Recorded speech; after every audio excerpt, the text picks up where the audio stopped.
Welcome to the Fuel Pulse Show podcast. I'm your host, Eric Bjornstad, your guide through the ever-changing world of fuel. If you haven't joined us before, the Fuel Pulse Show podcast is for everyone who has fuel or has things that use fuel, and that's whether at home or at work. So whether you're somebody who maybe an operations manager, or maybe you take care of fuel because you have backup emergency generation systems, or you drive for a living, or if you just have cars and trucks and boats and ATVs and lawnmowers and things at home, the Fuel Pulse Show podcast is for you. So what are we going to be talking about today? Well, this is not going to say it's kind of an emergency podcast. Some podcasts that I listen to will talk about, especially the legal ones, will talk about having to put together an emergency pod because, let's say, the Supreme Court just made some momentous decision that everyone's talking about, and so they have to schedule and do a podcast really quick. Well, that's not exactly what this is, but the topic that we're going to be talking about today is the start of hurricane season. So hurricane season preparation, that's what we need to talk about. And since the hurricane season starts in the beginning of June, we decided that we probably better put this out there because there's some important things to talk about. We want to talk about the hurricane season itself. We want to talk about what they're predicting for the 2022 hurricane season. And we want to talk about what goes into those predictions. And then we want to talk about what are the recommendations for what you need to do in order to be best prepared for that hurricane season. Welcome to the Fuel Pulse Show podcast. I'm your host, Eric Bjornstad, and I'm your guide through the ever-changing world of fuel. The Fuel Pulse Show podcast is for anyone who uses fuel or who has things that use fuel, or anyone who has to take care of fuel on a professional basis. So if any of that sounds like you, then the Fuel Pulse Show podcast is for you. So what are we going to talk about today? Well, it is the start of June, and that means that hurricane season has officially started. Now, many of the podcasts that I listen to will talk about having to do an emergency podcast because, let's say, it's a legal podcast and something happened with the Supreme Court, and they have to throw up a podcast in order to talk about what happened. Well, this is a little bit like that, but it's also not completely like that because what we want to talk about is the start of hurricane season, and we want to talk about what they're predicting for the 2022 hurricane season. We want to talk about what goes into those predictions and why predictions may be for an active season or not so active season. In other words, what determines whether you have a lot of hurricanes or not. And then very importantly, for the people out there who have to prepare for these and have to be ready in case a hurricane or a storm strikes, we want to talk about what the recommendations are for preparing for hurricane season and making sure that you and your company or your municipality or your constituents are ready and prepared for the worst case scenarios that a hurricane might bring. So let's talk first about hurricane season. Now, hurricane season is typically defined as June the 1st through November the 30th. And those dates are picked because that's the time period that historically describes the period in which the most subtropical or tropical storm formation, what they call cyclogenesis. That's the period in which like 97% of the storms in the Atlantic Ocean form. So hurricane season, July 1st through November 30th. So every year, around this time, you will start seeing references to who is predicting what in terms of a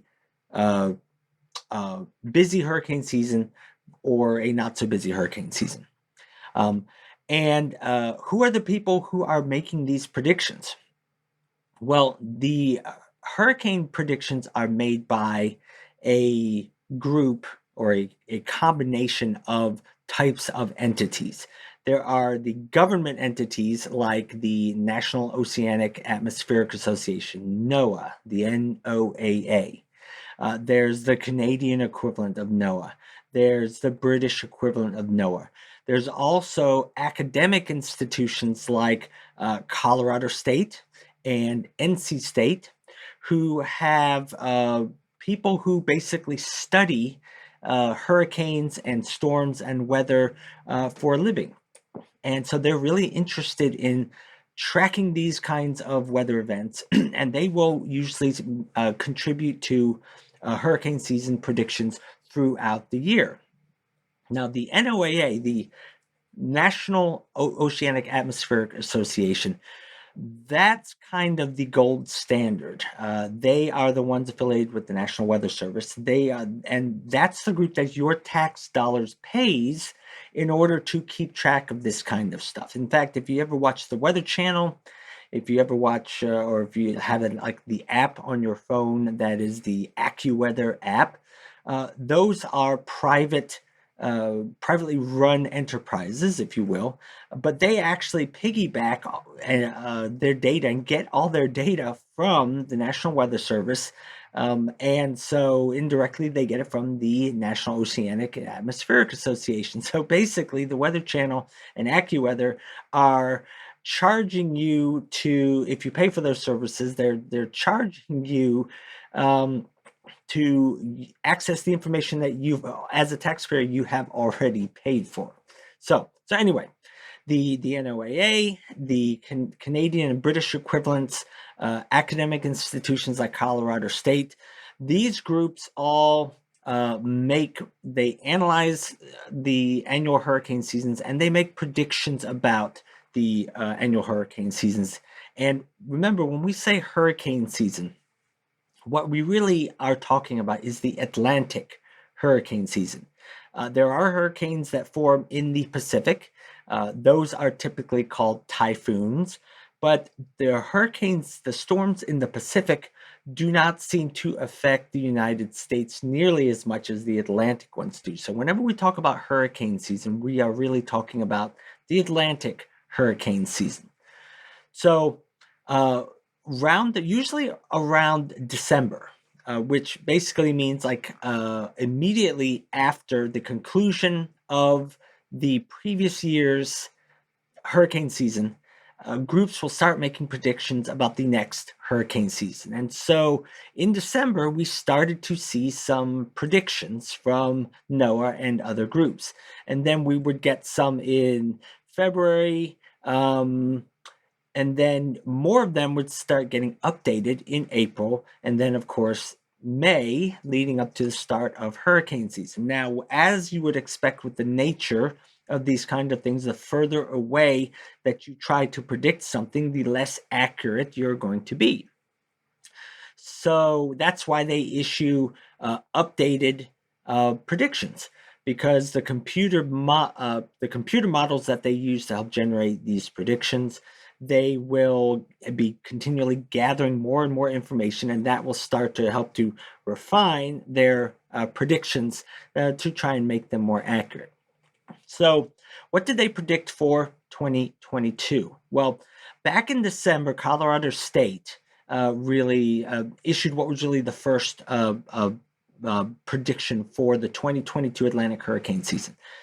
And whenever they issue predictions, they will use three things. They will predict three measures or give three numbers.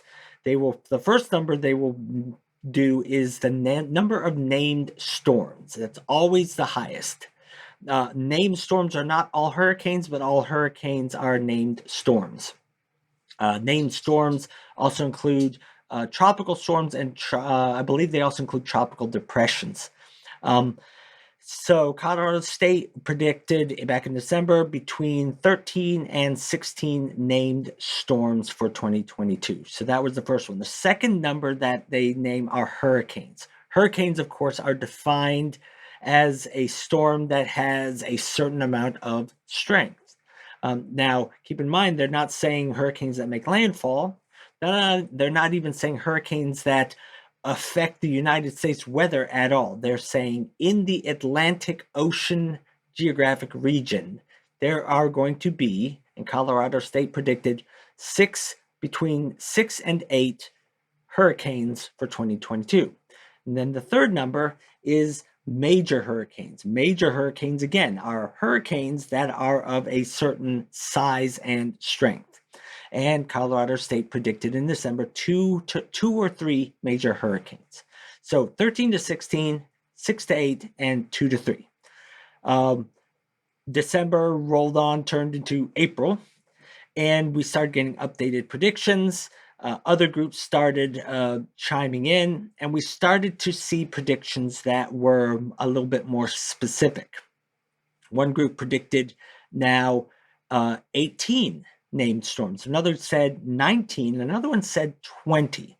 Another one said 14. So you've got some variance there.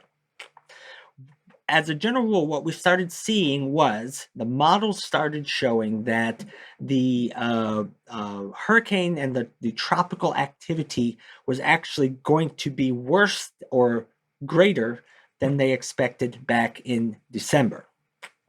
So now May passes, right? And we get the updates to the updates, and we start to be able to say we've got enough predictions in that we can kind of see what the consensus is or what the average is. So what was the average prediction for this year's Atlantic hurricane season? Sifting through all the numbers, averaging them out, what they basically settled on is they are predicting about 18 named storms. They are predicting 9 hurricanes, and they are predicting 4 major hurricanes. So one thing to be said about that, remember I said a minute ago that a named storm, all they're saying is this is going to form in the Atlantic. So when they talk about 9 hurricanes, or when they talk about 4 major hurricanes, they're not saying 4 major hurricanes that make landfall in the United States. You can have a major hurricane that stays out in the Atlantic, although that's typically not likely. A non-major hurricane is more likely to stay out there and then disappear. A major hurricane typically is large enough that it will eventually make landfall, but not always in the United States. So 18, 9, and 4. Those are numbers. What we're interested in is that average, above average, below average? Well, if you look at the last 30 years of activity from 1991 through 2020, the average number of named storms that we had was 14. So they're predicting 18 named storms. That's greater than 14. So already you have an above average hurricane season. The average number of hurricanes for that 30-year period was 7. So if they're predicting 9 hurricanes, again, you've got an above average level of hurricane or storm activity. And then the last one's the one that I think our people are most concerned about, and that is number of major hurricanes. The average number of major hurricanes that we've seen in the last 30 years is about 3. So if you have 4, again, you've got an above average hurricane season. So on the face of it, they are predicting for 2022 an unusually or an above average level of activity for the hurricane season for 2022.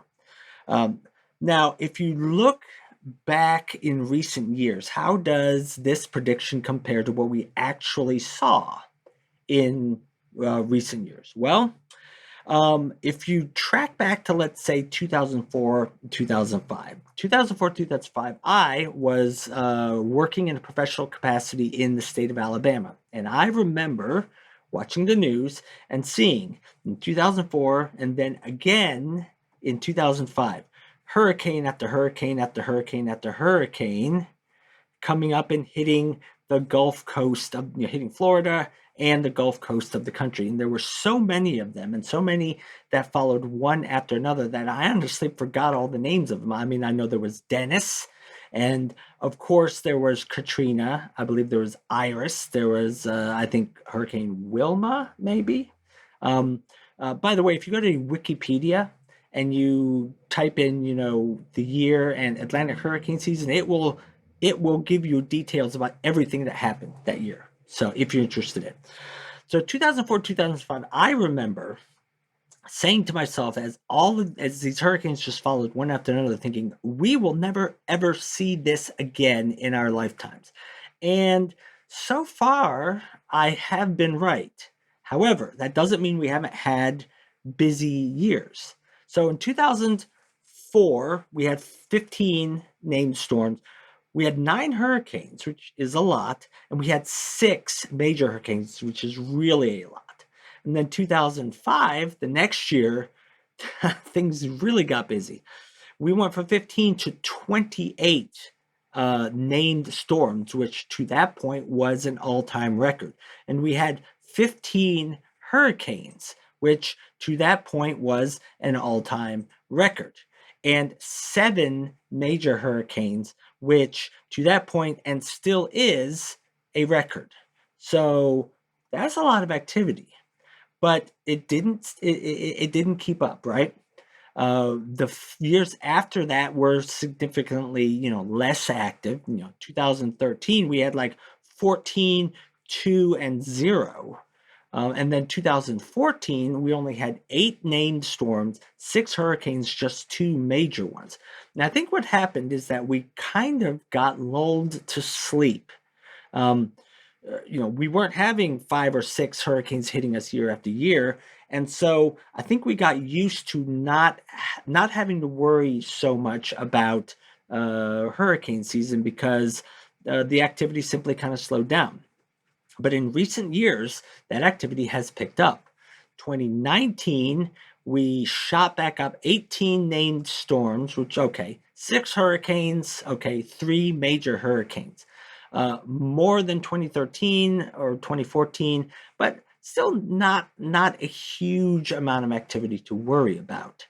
Then 2020, just 2 years ago, remember we have the pandemic going on, and then we have hurricane season. And what happens in 2020? Does anybody remember? Honestly, I forgot what happened in 2020 because so many other things were going on that it really just preoccupied us. But believe it or not, in 2020, we had 30 named storms, which is the all-time record. We had 14 hurricanes, which is one off the all-time record, and we tied the record for major hurricanes with 7. Now we're back to a really busy hurricane season. And then last year didn't die down all that much. 2021, we had 21 named storms, 7 hurricanes, 4 major hurricanes. So if the predictions, if the reality matches the predictions that we just had, 18, 9, and 4, it's not 2013, but it's also not, 2020 or 2005 either.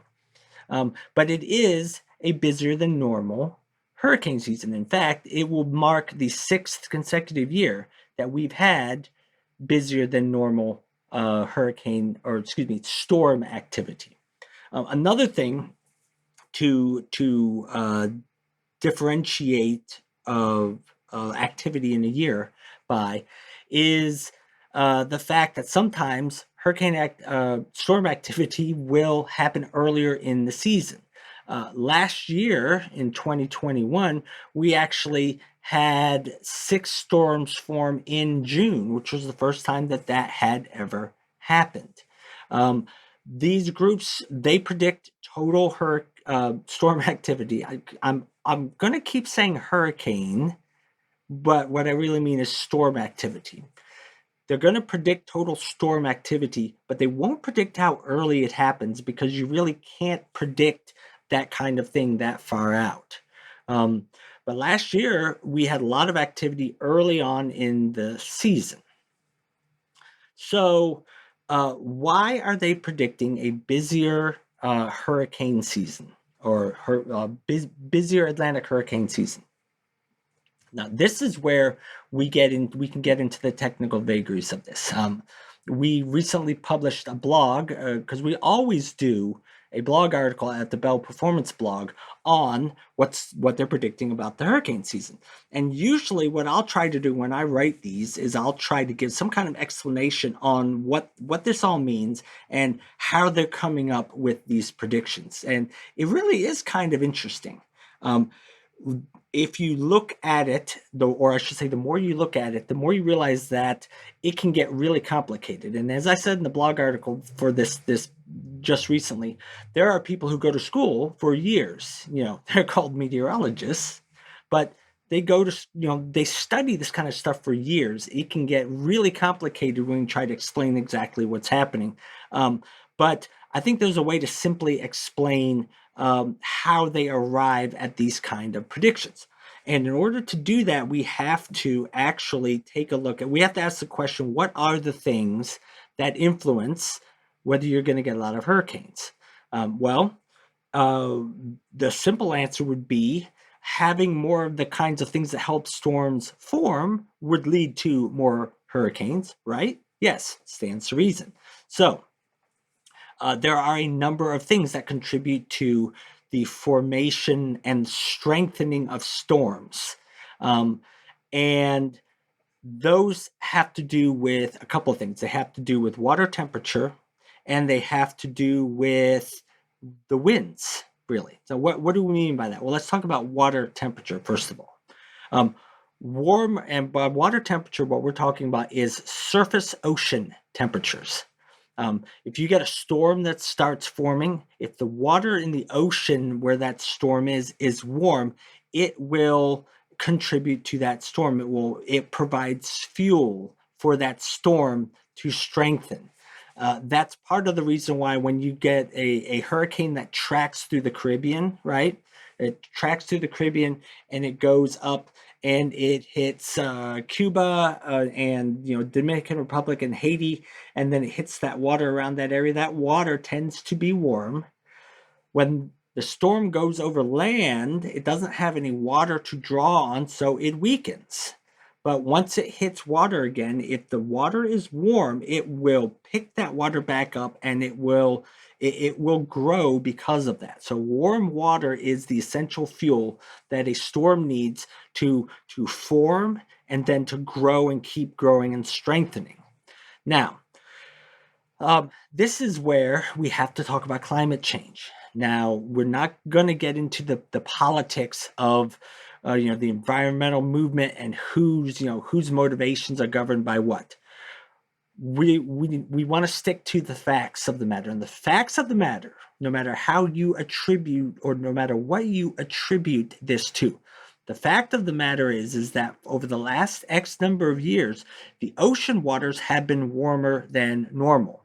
And they are predicting that the ocean waters in the tropical regions of the Atlantic are going to be warmer than normal. And that right there increases the chances that you're going to get more storms that are formed. So warm water, no matter what it's caused by, warm surface ocean temperatures are the first thing that they are saying are going to contribute to the chance of a higher number than normal of storms forming this Atlantic hurricane season. The second thing we said, wind patterns. And this is where it can get really complicated. And this is where we have to kind of try to figure out how to put this into terms that a regular person can understand. And in order to explain why these meteorologists think that the weather patterns and the wind patterns are going to lead to more storms forming in 2022, we have to talk about a weather system that forms out in the Pacific that you may have heard of called El Nino.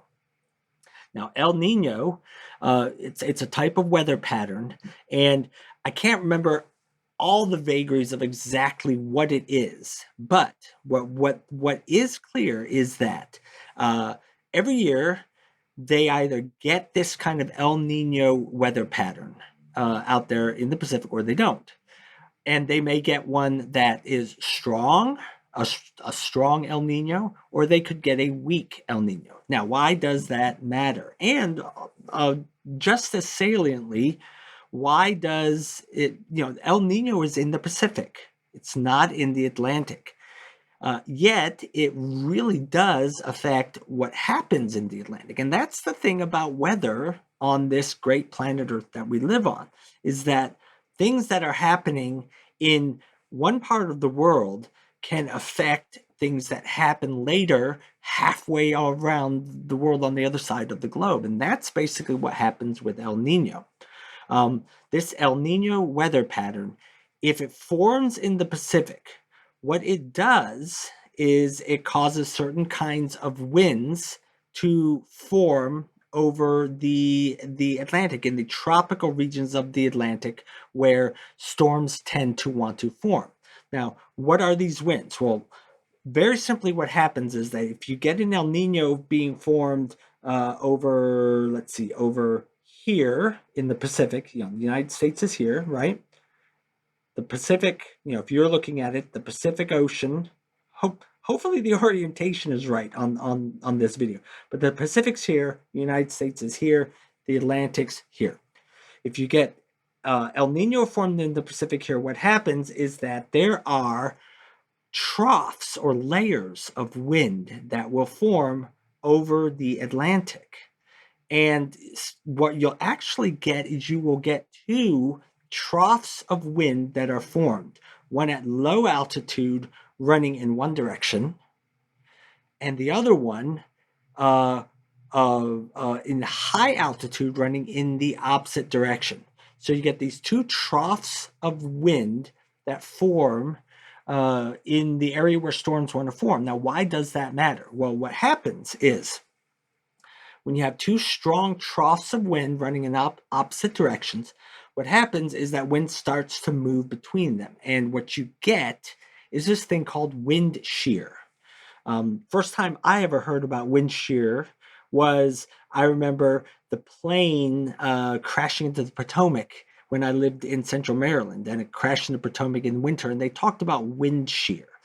All wind shear means is the changing of direction of wind. So what happens is you get, between these two troughs that are formed, you get wind moving in a vertical direction. You get what they call vertical wind shear. Now that matters because the more wind wants to change direction, whether vertically or horizontally, if you get a lot of that happening, that actually makes it more difficult for storms to form. And it kind of makes logical sense, because in order for storms to form, you get this, you get this group of wind that's forming, and you get water that's contributing and strengthening and making it grow. And if you don't if you don't have a lot of wind shear around that, it's easier for that to get bigger and bigger and bigger and bigger. If you do get a lot of wind shear that kind of sticks itself into the middle of that wind shear, with that wind kind of moving in all these different directions, will actually break that storm up and keep it from forming. And so El Nino matters. The presence of an El Nino weather system matters, because if you have one of those in the Pacific, you will get a lot of wind shear over the Atlantic, and you will get fewer storms forming. Now, their prediction is that we're going to get more storms forming, and that is because they do not think we will have a strong El Nino system forming this year. If anything, it will be a weak El Nino system. And if you have a weak El Nino system, you will have less of that wind shear, less of those troughs forming, which means you have a greater chance for more hurricanes to start forming, and then you get all that warm water in the tropical and subtropical Atlantic strengthening. You put those two things together. That's a very, very simple explanation as to why they are thinking we are going to have a above average level of activity in our 2022 Atlantic hurricane season. Um, so that's what they're predicting for this year. So the question that comes out of that is, what are you going to do about it? How are you going to prepare for hurricane season? And we have to acknowledge a couple of things here as we start to try and answer that question. The first thing we have to acknowledge is that not every part of the country is bothered by hurricanes. I don't know what state you happen to be in. Bell Performance is located in Florida. We care about hurricanes a lot. All the coastal states in the Southeast, Texas, Louisiana, Alabama, Mississippi, Georgia, and then going up the eastern seaboard, Georgia, North Carolina, South Carolina, to a lesser extent, Virginia. Those are the states that are most impacted by hurricanes that come up in the Atlantic region. If you are listening to this and you happen to be in, let's say, Oklahoma or Kansas, you're not concerned about hurricanes. Do not impact you, but there are other things that impact you. And you already know what those are with me not having to say that. If you're up in Chicago, you don't get a lot of hurricanes, and you don't get a lot of tornadoes or things like that. So not every part of the country experiences weather in the same way.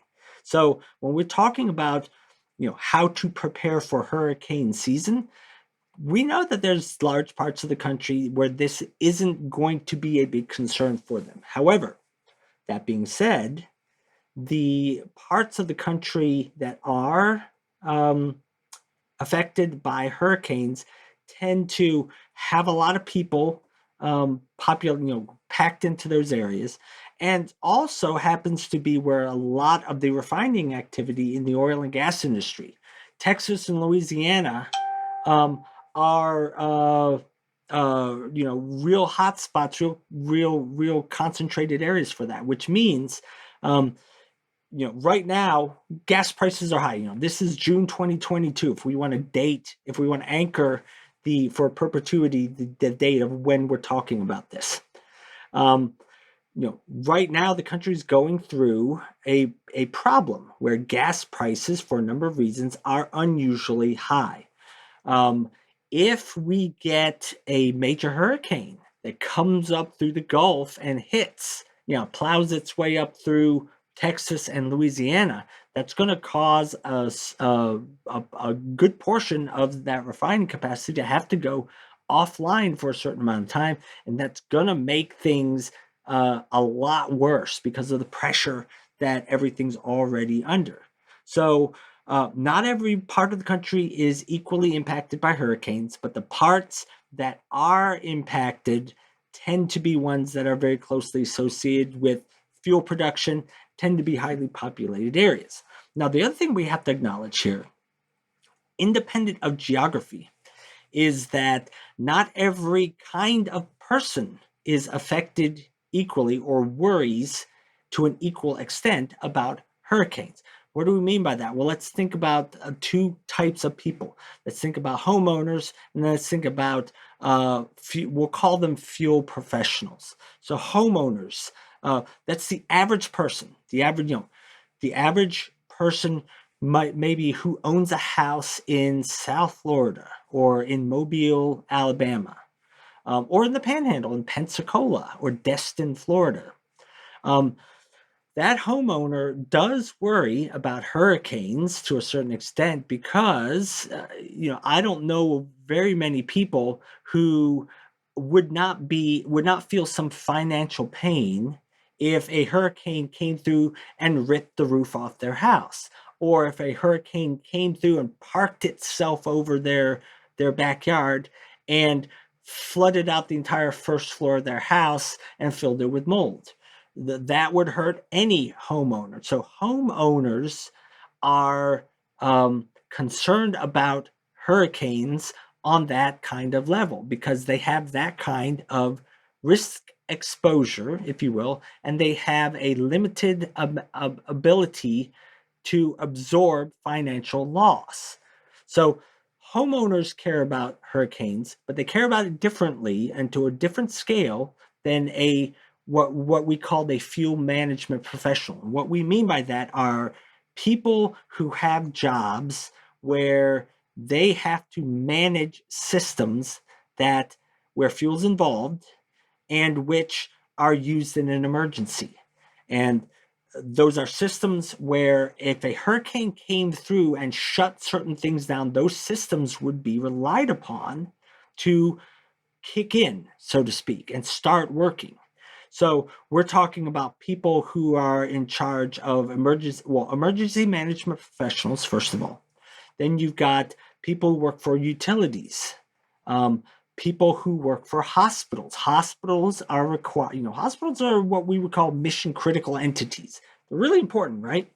And if a storm comes through and knocks out the power, hospitals are required to have backup systems that use backup fuel. And those systems must be ready to go. They must be in good working order so that when that emergency comes, that hospital can keep doing what it needs to do. So those professionals are concerned about hurricanes, I think, on a couple of levels. First, when they hear of a storm that's on its way, right? It might be looking like it's going to, come their way. They're going to be thinking, what's the chance that this is going to hit me and hit my area in such a way that these protocols that we have to deal with these situations will kick into action. So basically, what's the chance that this is going to hit me? That's the first part. But then the second thing that they're worried about is the protocols and the systems themselves. They're worried about, are those plans sufficient, and is the equipment and are the systems that we have to deal with this problem, are they sufficient, and are they going to do what they are supposed to do if this storm actually does hit us like it looks like it's going to? And so again, fuel management professionals, we'll call them that, fuel management professionals are concerned about hurricanes in that way. Now, we have a mixture of people who watch the Fuel Pulse Show podcast. I would imagine that at least some of you fall into the second category, and a good number of you also fall into the first category. And so what you may be thinking at this point is, okay, I understand what they're predicting for this year. And hey, thanks. Now I know a little bit more about how hurricanes form and what makes, what the reasoning is behind why we may get more or not. But what do I need to do? That's the big question that is kind of lurking in the background here is with the start of hurricane season, what should you be doing now in order to put yourself in the best position to not have a problem, or to minimize the pain of any problem that you might have when a hurricane strikes you this Atlantic hurricane season? And so there's a few pieces of advice. And some of these pieces of advice may sound basic, but the reason they are basic is because they're important and because they work, because they're applicable. Not everything has to be complicated. So the first piece of advice, right now it's early in the season. Not a lot of people are thinking about hurricane preparation, unless, and this is the caveat that runs through all of this. Some entities already have regulations in place that are dictating that they have to do certain things. And if that's you, if you already have regulations that dictate, oh yeah, you have to do X, Y, and Z, well then obviously you're going to follow those, and you may actually already be doing some of this stuff. Um, but for people who fall outside of that and people who have to make decisions in order to keep themselves prepared, this is what you're going to want to do. The first thing you're going to want to do is a simple concept: start early. Now, what we mean by that is it's early June. Hurricanes, last year we had 6 hurricanes in June. That was unusual. Usually, September is the biggest month of the year for hurricane activity. We could get some in August. Typically, June and July are not quite as busy, which makes those the prime times for you to be making sure that your systems are ready for what's going to happen in August and September and beyond. Um, a big reason why you want to start early is because nobody else is doing it. And that means if you do recognize a problem, if you do the diagnostics that you're supposed to do, and you find that there's a problem in your system, you have a much better chance of being able to get that resolved and remediated by qualified people who will do good work, because those people aren't already tied up with 25 other customers all wanting them to do this exact same thing because they didn't get it done ahead of time. So you want to start as early as possible, which means right now. We know that there's a tendency anytime you have stored fuel, and again, this is independent of if you have rules and regulations that tell you have to do certain things at certain times. This is all independent of that. Apart from that, if you don't have something telling you have to do this kind of stuff, then this kind of thing can tend to fall into out of sight, out of mind. You don't worry about it as much until you really think that there's going to be a problem, which in this case means you're watching the news and you see, Hurricane Heathcliff or whatever is barreling its way up towards the Caribbean, and you got 3 days to get your professional affairs in order. So, the first piece of advice that we would have is, get past the inevitable human nature. Start early and start looking at these things while other people are not. So that's number one. Second thing you want to do is, and again, this may sound really simple, but simplicity, don't be deceived by simplicity. It's really, really important to do this, and that is check the condition of your fuel. Now, what do we mean by that? Ideally, what you're going to want to do is you're going to want to get a fuel sampler or something that enables you to take a sample of fuel. And you're going to want to, let's say that you have a tank. Let's say it's a 500-gallon tank. Maybe it's a 1,000-gallon tank. Maybe it's a 10,000-gallon tank. Maybe you've got 3 10,000-gallon tanks. However many tanks you have, take something that enables you to take a fuel sample, and take a sample of the fuel down at the bottom, not at the dead bottom, but a little bit above the bottom. Now, ideally, if your fuel, what you're trying to find when you take that sample is you're looking for evidence of 2 things. You're looking for evidence of free water in there, like a free water phase. And maybe we'll do 3 things. Free water.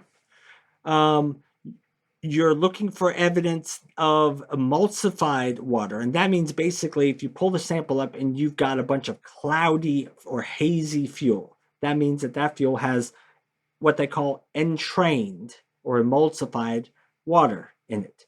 Usually, if you have entrained water like that, you also have a layer of free water. If you have biodiesel in your tank, which I believe Patrick Smythe a couple of episodes ago talked about this. Biodiesel forms these milky emulsions or these hazy emulsions very easily.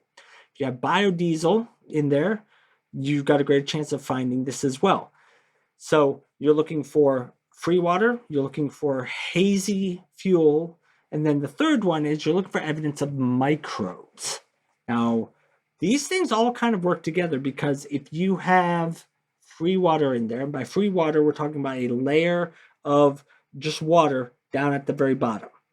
If you have free water, then it's highly, highly likely that you're also going to have microbes, because microbes really, really like to be around free water. Um, they will grow at what they call the interface, the point where the layer of fuel up here meets the layer of water down here, and you have that little thing there. You get a lot of microbes that will meet there. They'll grow on the sides of the wall of the tank's solid surfaces. They'll form what they call biofilm or biomass. Um, and a lot of times this happens, again, out of sight, out of mind. It happens uh, and you don't even know it. So that's why it's really important to check the condition of your fuel. And again, do it now when everybody else isn't trying to fix their fuel as well. So you check the condition of your fuel. The question that we asked earlier was, how do you do it? And we said, use a fuel sampler. Now, what we mean by a fuel sampler is there are things that are called, they're called by a couple of different names. Some people call them bacon bombs, which sounds kind of weird. They're like a long metal cylinder. Sometimes they're called a fuel thief or just a fuel sampler. If you don't have one of those, some people, again, depending on the size of your tank, they'll try to rig something like a mason jar or something. um, it's hard to give exact recommendations without knowing exactly the kind of setup that you've got. But uh, uh, independent of that, it's really important to have your fuel sampled. If you really can't do it yourself, or if you're one of the people right now who's saying, I really have no idea how to do this, and you're not being very helpful. Okay, well, I apologize for that. And what I would say to you is um, get in touch with somebody who will come out and do that for you. And there are a number of good people out there who will do that.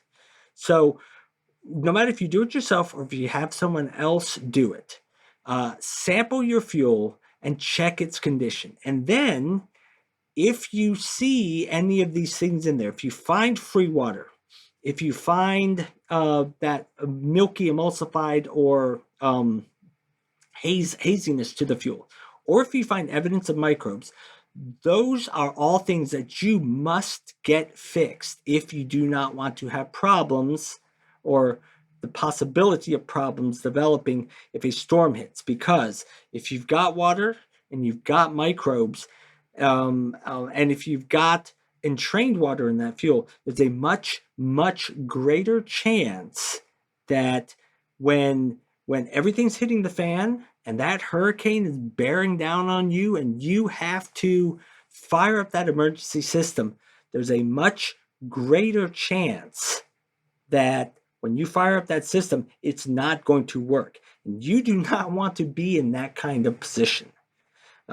So there are other things that can be said about that, but in the interest of keeping it simple, those are the really simple first steps that you can do. They're the first steps that apply to everybody. Make sure you start looking at your fuel as early on in the season as possible, and just do the very basic, simple step of taking a sample and examining your fuel. And based on the condition of that sample, based on what you find in that sample, that will tell you or give you clues about what you should do next. So that's the best advice that we would give you for what to do about minimizing your problems during this 2022 Atlantic hurricane season. Hopefully, it will not be as busy as they're predicting, but the reason we talk about this is that we need to be prepared for if it's actually going to be as busy or maybe even worse. So that's basically the best advice that we can give in this situation for the start of the 2022 Atlantic hurricane season. Hopefully, you found some useful information out of this. If you would like more information about this, you can always contact us at Bell Performance. Our address is located at www.bellperformance.com. That's also where we keep the show notes for this. So if you need help with this kind of thing, that is one of the things that we do. We are not the only ones that do it, but that is one of the things we do. So if you've got a situation that you're not quite sure how to do it, we'll be glad to help you. And if we can't help you, we will give you the best information so that you can see if somebody else can help you better. We don't know. I mean, we're all in this together. So anyway, that has been this episode of the Fuel Pulse Show podcast. Again, information on what we talked about will be in the show notes at www.bellperformance.com. If you like what you heard, then please feel free to recommend us to your friends. Leave us a good rating at your podcast, accessing app of choice. Definitely subscribe to this podcast if you haven't done so already. And we will see you next time for the next episode of the Fuel Pulse Show podcast.